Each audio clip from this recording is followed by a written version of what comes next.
What happens when a country music star steps onto one of daytime television's most volatile stages and decides he's not going to play along? What follows is a confrontation so explosive, so unexpected, that viewers would be talking about it long after the cameras stopped rolling. This is the story of how Jelly Roll's appearance on The View went from a routine guest segment to one of the most jaw-dropping exits in talk show history. The studio lights blazed hot overhead as Jelly Roll settled into his guest chair, tattooed arms visible beneath neatly rolled-up sleeves. The audience applauded enthusiastically as Whoopi Goldberg introduced him, her tone warm and steady. The panelists smiled, most of them, anyway. Joy Behar had an entirely different energy, one that hinted from the very beginning that the interview wouldn't be smooth sailing. "So, Jelly Roll," Joy began, leaning forward with a stack of cards already in her hands. "You've become this huge star, singing about redemption and second chances. But I have to ask, do you really think someone with your past, with a criminal record, should be the person lecturing others about how to live?" A hush fell over the studio. Sunny Hostin shifted in her seat, eyebrows raised. Even Whoopi's expression stiffened slightly.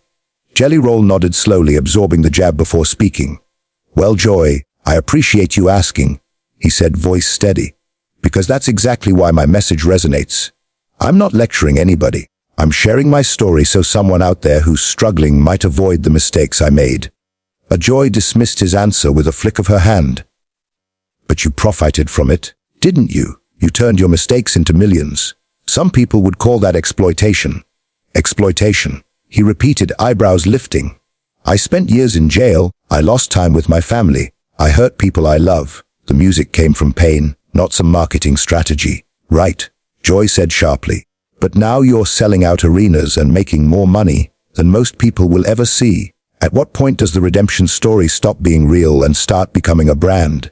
Whoopi tried to intervene, but Joy cut her off. "No, let him answer. I want to hear how he justifies all this." Jelly Roll inhaled deeply, jaw tightening. "Justify what exactly? That I turned my life around? That I'm trying to help people who are where I once was? I'm not sure what you want from me here." "I want honesty," Joy snapped.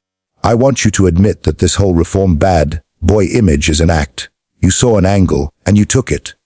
The tension in the room thickened. Sarah Haynes looked down at her notes. Alyssa Farah Griffin glanced nervously between the two, unsure whether to step in. Jelly Roll's voice remained controlled, but the edge in it was impossible to miss. "My daughter knows her dad was in prison," he said quietly. "My wife stood by me when I had nothing. Those aren't angles. Those are real people living with real consequences." "Oh, please," Joy scoffed. "Everyone in Hollywood has a sob story. What makes yours so special?" "I never said it was special," Jelly Roll replied, his southern drawl sharpening. "I said it was real. And if you can't tell the difference between somebody trying to do good and somebody selling snake oil, then maybe you've been in this business too long." A gasp rippled across the studio. Whoopi's eyes widened. Joy's face turned a furious shade of red. "Excuse me," she shot back. "Did you just imply I don't know what I'm doing?" "I'm saying you're so focused on catching me in some gotcha moment that you're missing the entire point," Jelly Roll said, leaning forward. "I'm not here to be perfect. I'm here to be honest." "Honest," Joy repeated bitterly. "Let's talk about honest.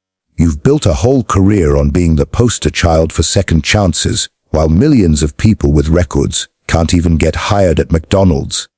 Where's their redemption arc?" "That's exactly what I'm fighting for," Jelly Roll snapped, his voice rising for the first time. "I use my platform to talk about criminal justice reform, about giving those people real opportunities.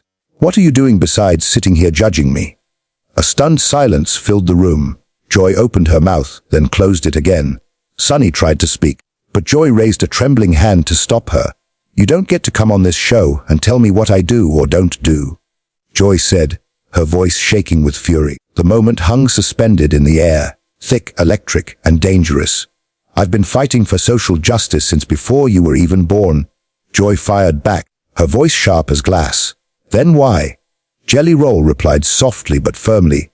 "Are you attacking someone who's on the same side as you?" He wasn't shouting. He didn't need to. The steadiness in his tone carried more weight than volume ever could. "What's this really about, Joy?" For a split second, something flickered across Joy's face, something almost vulnerable. But it vanished as quickly as it appeared. replaced by the familiar armor of defiance. This is about accountability, she snapped. This is about not letting people coast on a good story when they haven't truly earned it. And who decides when someone's earned it?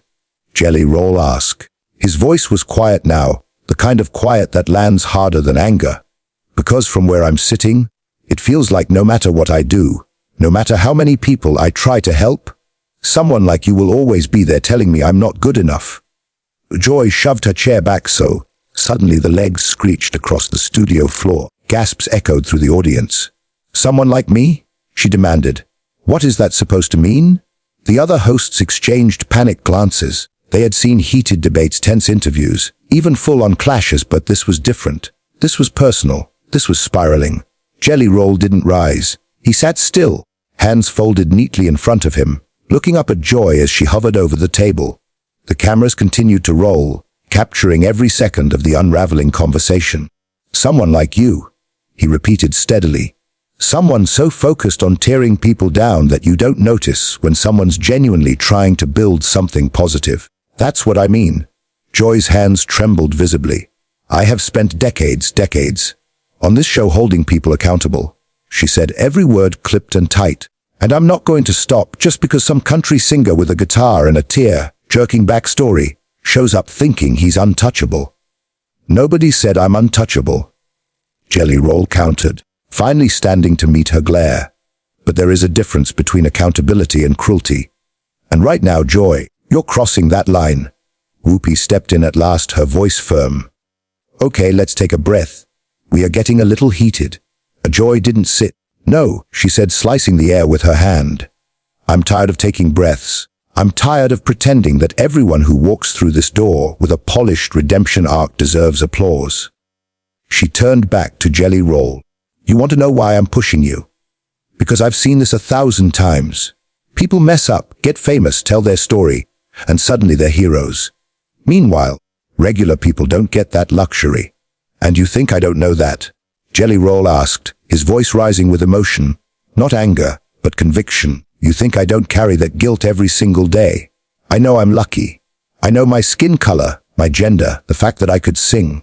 Yeah, all of that played into why I got chances that other people don't. He took a breath. I admit that openly. I talk about it all the time. Do you? Joy challenged. Or do you say it in passing before cashing your checks and moving on to the next sold-out arena? Alyssa Farah Griffin, who had been silent until now, finally stepped in. Joy, that's unfair. He literally testified before Congress about prison reform. He's put real money into programs that help former inmates. Stay out of this. Alyssa, Joy snapped, still locked onto Jelly Roll like a laser. The audience murmured they had never seen Joy like this. The usual political sparring was gone. This was raw, emotional, and startlingly personal. Jelly Roll stood completely now, his posture calm but resolute. You know what, Joy? I came here thinking we were going to have a real conversation. A hard one, sure. But real? His voice softened. I didn't come here to fight. I didn't come here to be torn down or turned into a headline. I came here because I believe in second chances. For everyone, not just me. Joy's jaw clenched, but she said nothing. The studio was silent. So silent you could practically hear hearts pounding. Cameras zoomed in. The moment was history in the making, and everyone in that room knew it. I came here with respect for you and for this show, Jelly Roll said, his voice steady but strained. But all you've done since I sat down is try to make me feel small, and I'm not going to sit here and let you do that. Oh, so now you're the victim. Joy shot back with a harsh laugh. That's rich. You can dish it out, but you can't take it. I can take criticism, Jelly Roll replied firmly. What I won't take is someone questioning my intentions when they don't know a damn thing about me. You decided who I was before I even opened my mouth. Off what? A 5-minute segment. A couple of headlines. I've done my research, Joy insisted, crossing her arms tight across her chest. Then your research is incomplete. He fired back. Because if you really knew my story, if you understood what I've lived through and what I'm trying to do, you wouldn't be standing here acting like I'm some kind of con artist. Joy's face flushed crimson. Her breathing quickened. You want to talk about what you've been through? She snapped. Fine. Let's talk about the people you hurt. Let's talk about the victims of your crimes. Where's their moment in the spotlight? Where's their redemption tour? The words hung in the air like poison, and the shift in Jelly Roll's expression was immediate. Like something cracked behind his eyes. You don't think I think about them? His voice trembled just slightly, raw around the edges. You don't think I carry that guilt every single day of my life? I can't undo what I did, Joy.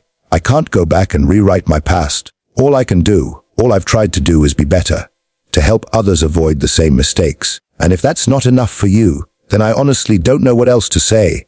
Sarah reached out gently, placing a hand on Joy's arm. Joy, maybe we should? Joy jerked her arm free. Don't, I'm making a point. What point? Sunny cut in sharply, eyes narrowed. Because if the point is that redemption isn't real, that people can't change, then what are we even doing here? What's the purpose of rehabilitation, of reform, of second chances if we don't allow anyone to grow? The point, Joy replied, turning to Sunny with a mixture of frustration and exhaustion, is that we shouldn't be celebrating people simply because they stopped doing bad things.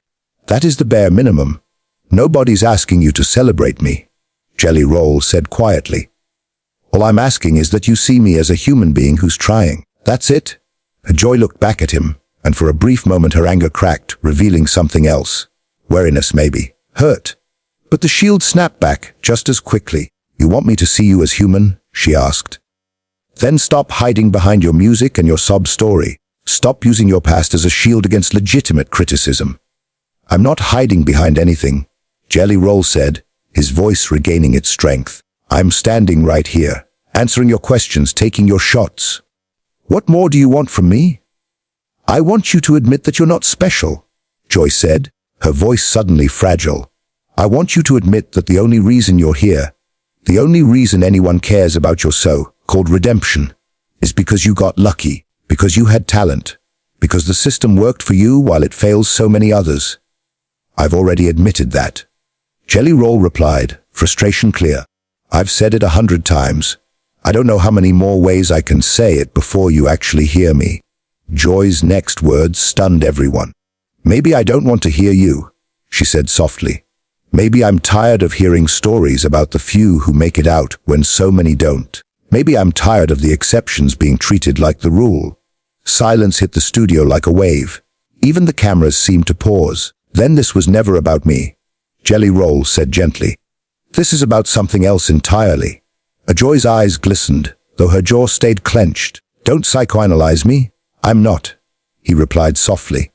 I'm just saying, if my story makes you this angry, this hurt, then maybe it's touching something deeper. Something that has nothing to do with me. You don't know me, Joy whispered. You're right, Jelly Roll said. I don't. Just like you don't really know me. So maybe we should stop pretending we do. Joy stared at him for a long, fractured moment. Then something inside her seemed to collapse in on itself. She wiped her eyes quickly, trying to hold herself together, but the cracks were visible to everyone. The studio was silent, breathless. You want to know what this is really about? Joy whispered, voice trembling. It's about watching people fail every single day. It wasn't just about policy or politics or philosophical disagreements. Joy's frustration ran deeper than that. It's about watching a system crush people who deserve better, she said, her voice trembling with a mixture of exhaustion and fury. And then someone like you comes along, and everyone treats it like it's proof the system works, like your success is some miracle to hold up as evidence. But it's not evidence. You're the exception, not the rule. Pretending otherwise is dangerous. Jelly Roll's expression shifted, softening into something earnest and troublingly gentle. I never said I was the rule, Joy. Not once. I've never claimed the system works. Actually, I've spent years saying the opposite. Over and over again, I've told people I got lucky, that the system is broken, that we need change. We're on the same side here. Then why doesn't it feel like it? Joy asked. There was no anger now, only naked vulnerability, the kind that made the studio feel suddenly too intimate, the kind that made people look away. Because you're not listening, Jelly Roll said, his tone compassionate rather than sharp. You're focused on what you think I represent instead of hearing what I'm actually saying. Joy shook her head, tears gathering so quickly she didn't bother wiping them away. I can't do this anymore. Whoopi stood up instantly. Hey, it's okay. Let's take a break. No. Joy pulled away, her voice steadying even as her hands shook. She turned in a slow circle, taking in the cameras, her co-hosts, the stunned audience, and finally Jelly Roll. I can't do this anymore. Any of it? Sarah's eyes widened. Joy, what are you saying? I'm saying I'm done. Her voice, though thick with emotion, carried a startling strength. I'm done with these conversations that go nowhere.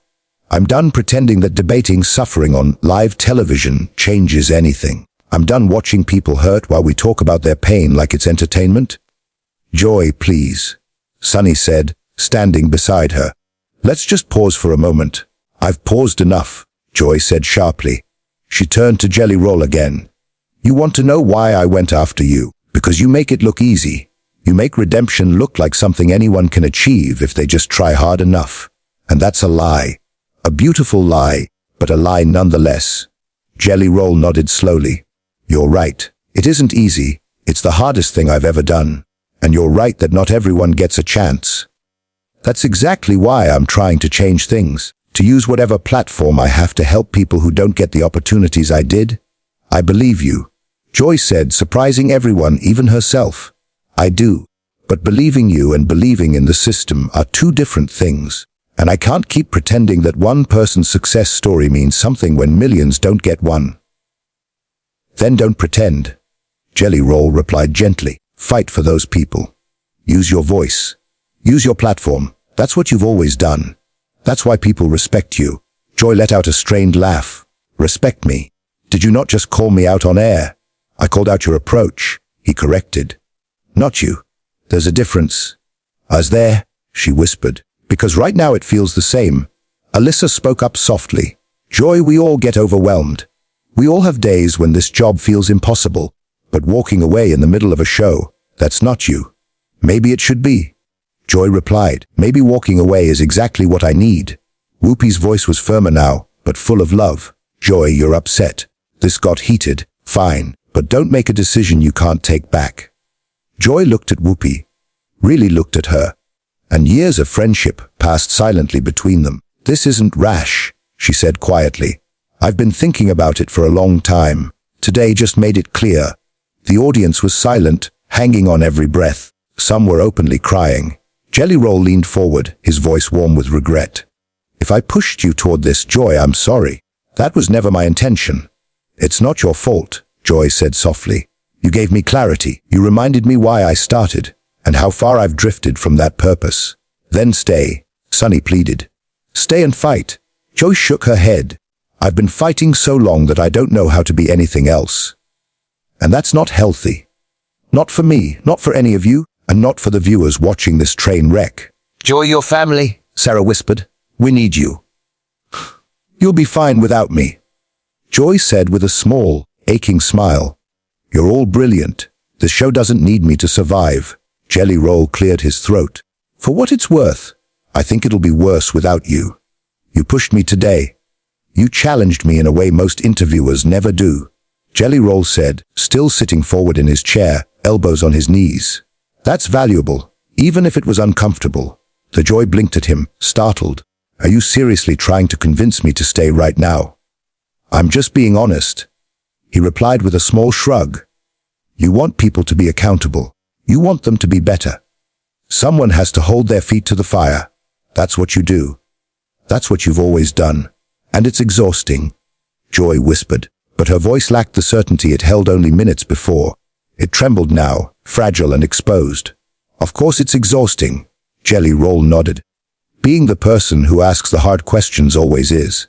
But that doesn't mean it's not important. Whoopi, sensing the shift in the room, seized the moment. He's right, Joy. You're overwhelmed. You're hurt. And yes, this conversation got out of hand. But don't let one bad interview erase decades of work, decades of impact. Joy closed her eyes, breathing in deeply as though trying to steady herself. When she opened them again, she looked directly into the camera, the gaze of someone who had spent years speaking honestly to millions, even when her own heart was unsteady. I appreciate all of you, she said softly. I appreciate that you watch us, that you engage with us, that you care enough to argue and question and push. But I need to be honest, with myself and with you. I don't know if I can keep doing this. Not the way it needs to be done. She turned toward her co-hosts, her friends, the women she had shared a table with for years. I need time to think. Time to figure out what I truly want. What I can contribute that actually matters. Take the time, Whoopi said immediately, without hesitation. Take all the time you need, but your chair will be here waiting for you. Joy nodded, her eyes filling again. She turned slowly toward Jelly Roll, who sat perfectly still, watching her with an expression hovering somewhere between guilt and compassion. I'm sorry I came at you like that, Joy said. It wasn't professional. It wasn't fair. I'm sorry I got defensive, he replied gently. We both could have handled it better. Joy managed a small, genuine smile, one that carried more sadness than comfort. Yeah, she said softly. We could have. She reached down, unclipped her microphone, and placed it carefully on the table as though setting down something fragile. Then, without another word, she stood. The cameras instinctively followed her, capturing every step as she walked off the set. She pushed through the studio doors, disappearing from sight, leaving behind a heavy, echoing silence. The remaining hosts sat frozen. No one knew what to say. The audience didn't breathe. Finally, Whoopi straightened and addressed the camera, her voice thick with emotion. We're going to take a break, she said. We'll be right back. But the second the cameras cut, the studio erupted. Producers shouted instructions. Crew members huddled urgently. Audience members whispered in disbelief. No one moved with purpose, yet everyone moved at once, like a room suddenly shaken awake from a dream. Everyone knew, instantly, unmistakably, that something irreversible had just happened. A line had been crossed. Words had been spoken that could never be unspoken. And Joy Behar, one of daytime television's most recognizable, formidable, and enduring voices, had just walked away from the table that had defined her for years. Jelly Roll remained in the guest chair, staring at the floor, his hands clasped behind his bowed head. He had come to promote an album, to talk about his journey, maybe to inspire a few viewers. He never imagined he would become part of a moment that would ripple across the industry. He exhaled slowly, rubbing his forehead as crew members hurried around him. The magnitude of what had just unfolded settled heavily on his shoulders. He whispered to no one in particular, I didn't mean for any of this. And across the nation, viewers sat stunned, replaying the confrontation, trying to decide where the fault line truly lay. So what do you think? Was Joy right to walk away? Did Jelly Roll push too far? Join the conversation below, because whatever your view, this moment is only the beginning of the fallout from one of the most shocking live TV walkouts in recent memory. If you were in Joy's position, what would you have done?